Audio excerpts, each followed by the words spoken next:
This channel does not promote any violent, harmful, or illegal activities. All content provided by this channel is meant for an educational purpose only. UEM Jaipur is a perfect target for prospective students aspiring for good jobs, good education with future-ready skills. মধ্যরাতে CEO দপ্তরে ধুন্ধুমার কাণ্ড বেঁধে গিয়েছিল। Trinamool BJP সংঘাতের পরিস্থিতি। তৃণমূলপন্থী BLO অধিকার রক্ষা মঞ্চের সদস্যদের ধর্ণা চলাকালীন বিজেপি নেতা সজল ঘোষের নেতৃত্বে বিজেপি সমর্থকরা সিইও দপ্তরে আসেন। দুপক্ষের মধ্যে স্লোগান পাল্টা স্লোগানে উত্তপ্ত হয়ে ওঠে পরিস্থিতি। বিজেপির অভিযোগ, সিইও দপ্তরে তথ্য লোপাটের চক্রান্ত করছে তৃণমূল কংগ্রেস। স্লোগান পাল্টা স্লোগানে রণক্ষেত্রের আকার নেয় পরিস্থিতি। দুপক্ষের মাঝে ব্যারিকেড করে পরিস্থিতি সামাল দিতে হয় পুলিশকে।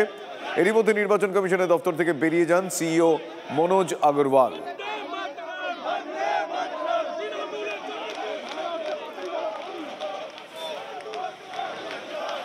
এরা বিএলও আর এখানে সিইও অফিসে কি আছে রাত্রিবেলা? আপনারা ডিআরওর কাছে যাবেন, ডিআরওর কাছে যাবেন। 84,000-এর মধ্যে 4 জন বিএলও কেন? 84,000-এ 4 জন কেন? আমরা গণতন্ত্রের সমর্থক, আমরা গণতন্ত্রের সমর্থক।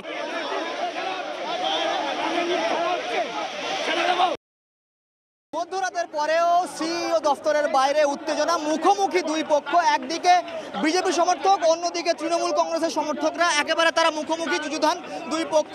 এবং যে অভিযোগ বিজেপির তরফ থেকে করা হচ্ছে যে মধ্যরাতের পরেও সিইও অফিসে যারা বসে রয়েছেন তাদের মধ্যে মাত্র 4 জন বিএলও আছেন এবং বাকিরা তারা তৃণমূলের সমর্থক এবং তারা তথ্য ধ্বংস করতে এসছে বলে অভিযোগ করছেন সজল ঘোষ। এবং সেই জন্যই মধ্যরাতে একদিকে বিজেপি সমর্থক তারা এসে যেমন পুলিশকে বলছে যে কিভাবে তারা বিএলও ছাড়া বাকিরা কিভাবে ভেতরে ঢুকলো সেই প্রশ্ন তারা করছে। এবং মুখোমুখি দুই পক্ষকে তারা একেবারে স্লোগান দিচ্ছেন এবং সেই ইতিমধ্যেই পুলিশের তরফ থেকে মাঝখানে ব্যারিকেড করে দেওয়া হয়েছে। এখানে হেয়ার স্ট্রিট থানার পুলিশ রয়েছে, পাশাপাশি লালবাজার থেকেও পুলিশ কর্মীরা এসছেন এবং দুই পক্ষকেই দুদিকে সরিয়ে দেওয়া হয়েছে, মাঝে গার্ডরেল করে দেওয়া হয়েছে। ডিসি উপস্থিত রয়েছেন এবং গোটা বিষয়টি যাতে এই উত্তেজনা আর না ছড়ায় সেইটা পুলিশ নিশ্চিত করার চেষ্টা করছে। কিন্তু দুপক্ষকে উদ্দেশ্য করে কথা ছোড়াছুড়ি চলতে রয়েছে এবং এই মধ্যরাতেও উত্তেজনা তৈরি হয়েছে সিইও দফতরের একেবারে সামনে। ক্যামেরা সুজিত সেনের সঙ্গে আব্দুল আজিজ, TV9 বাংলা, কলকাতা। প্রথমত হচ্ছে ঢুকলো কি করে? এরা ওখানকার নথি ধ্বংস করার জন্য ঢুকেছে, নথি নষ্ট করার জন্য ঢুকেছে। ওরা এর ভেতরে ঢুকলো কি করে? এটা কলকাতা পুলিশকে জবাব দিতে হবে। আর 84,000-এ 4টে বিএলও এসছে, 4 গাছা, 1 2 3 4। ওদের মধ্যে একজন বিএলও বলছিল আত্মহত্যা করতে হবে। আমি জানতে চাই করেছে এখনো না করেনি? এখানে যদি বসে থাকলে আত্মহত্যা করবে কখন? মিথ্যে কথার একটা সীমা থাকা উচিত, বন্ধ হওয়া উচিত। পুলিশ আমাদের বলছে তোমরা সরে যাও। তারা জানেন তো কিভাবে টেম্পারিং হয়, এই জন্য বলছেন ডেটা টেম্পারিং। উনি এখন কি করতে এসেছিলেন? আর আমাদের উপর কোশ্চেন মার্ক করছেন। আমি টিচার নেই, আবার 4-5 জন মারা গেছেন, অনেকজন সুসাইড অ্যাটেম্প করছেন, ডিপ্রেশনে যাচ্ছেন। আমরা রিকোয়েস্ট করতে যদি আসি তাহলে এটা কি ভুল? যখন আমরা একটু প্রেসার দিলাম তখন আমাদের অনেক প্রতিনিধিকে ভেতরে ডেকে বসিয়ে নিয়েছেন, কথা বলেননি।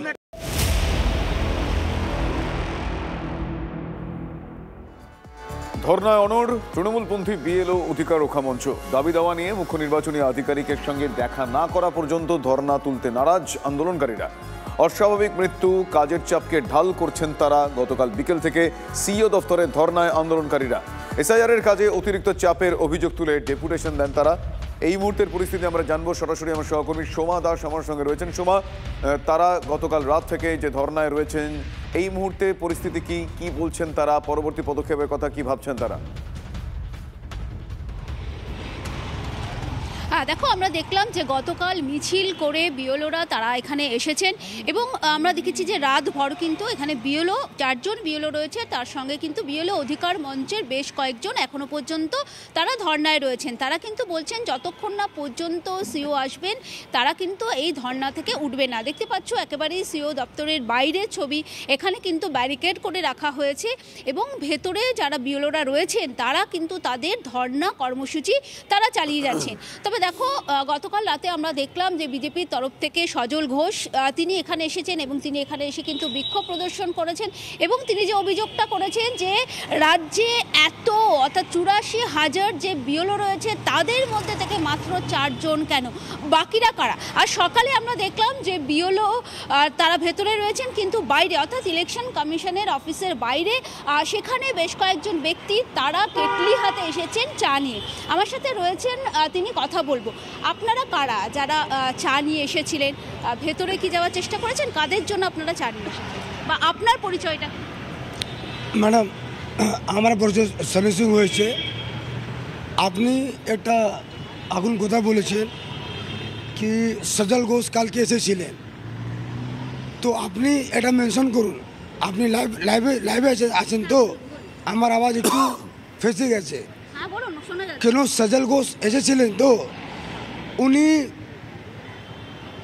শিয়ার বুঝেন কুকুর, রাত্রিবেলা রাতটা 1টার মধ্যে শিক্ষক বিএলও ওখানে শুয়ে আছে, আর উনি আছেন এক্স কাউন্সিলর নিমুতলা। উনি এখনকার কাউন্সিলর, সরি কাউন্সিলর, উনি কাউন্সিলর, ওনার বাবাও জানি আমি। ওনার 3টা পত্তাখোর বাইক এখানে। আপনি বলুন যে আপনারা কেন এসেছেন? না শুনুন না, সজল ঘোষ এখানে বাইর দিতে তমল ঘোষ এসেছিলেন, 3টা পত্তাখোর এখানে ওর বাইক। সেটা আমরা দেখিয়েছি, আপনারা কেন এসেছেন সেটা বলুন। আমার 13টা এখানে প্রতিনিধি ডেপুটেশন দিতে এসেছে, ওনাকে সিও দেখার জন্যে ডিনাই করেছেন, কি করেছেন। আমরা তো ভিতরে গিয়েছি না, আপনি দেখতে পারছেন, আমরা তো বাইরেই আছে। আর উনি তো শোয়ার জন্য তো বেড তো দিয়েছেন না, কি আমরা ওখান থেকে চায়ের জন্য আমি চায় কেতলি ফেতলি ঢোবো। যদি ওনারকে নিট ছিল তাই তো ফোন এসেছে, বেশ বেশ, আমি গ্যাসে দেওয়া চাইছি। ধন্যবাদ। শুনেছেন।